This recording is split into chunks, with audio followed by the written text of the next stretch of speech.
लागला अचानक एका हंसाला बाण, धरणीवरी कोसळला घायाळ तो हैराण. सळसळतो तळमळतो स्वावाच वाया प्राण, तळमळतो निघडतो जीव तो लहान. हंस हा कुणाचा, हंस हा कुणाचा, हंस हा कुणाचा, हा हंस हा कुणाचा. युवराज सिद्धार्थाने हंसाला पाहिले, त्या क्षणी त्या ठिकाणी ते धावून गेले. उचलिले लगबगीने त्या पाणी पाजिले, हळूच बाण काढून औषध लाविले. हंस हा कुणाचा, हंस हा कुणाचा, हंस हा कुणाचा, हा हंस हा कुणाचा. तितक्यात देवदत्त चुलत भाव तो आला, सिद्धार्थाकडे पाहुनी त्या राजहंसाला. शिकार आहे माझी तो हंस दे मला, धनी मी आहे त्याचा मीच बाण मारिला. हंस हा कुणाचा, हंस हा कुणाचा, हंस हा कुणाचा, हा हंस हा कुणाचा.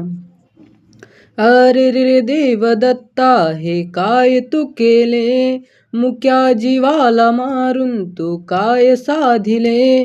बघ मृत्यूच्या जबड्यातून मी त्याला सोडिले, त्वा मारिले परंतु मी त्यालाच रक्षिले. हंस हा कुणाचा, हंस हा कुणाचा, हंस हा कुणाचा, हा हंस हा कुणाचा. उपदेश हा मला तू नको शिकवू गौतमा, मला हे तत्वज्ञान नको सांगू गौतमा.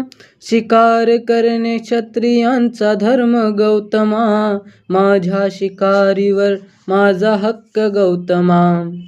हंस हा कुणाचा, हंस हा कुणाचा, हंस हा कुणाचा, हा हंस हा कुणाचा.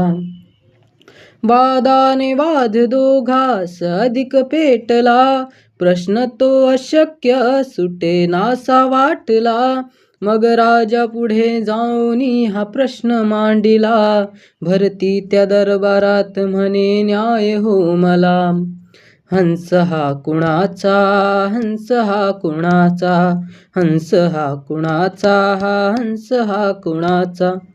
सिद्धोधन राजाने विचार करूनी, हा निर्णय न्यायाचा दाखिला देऊनी. मारणाऱ्यापेक्षा श्रेष्ठ तारणा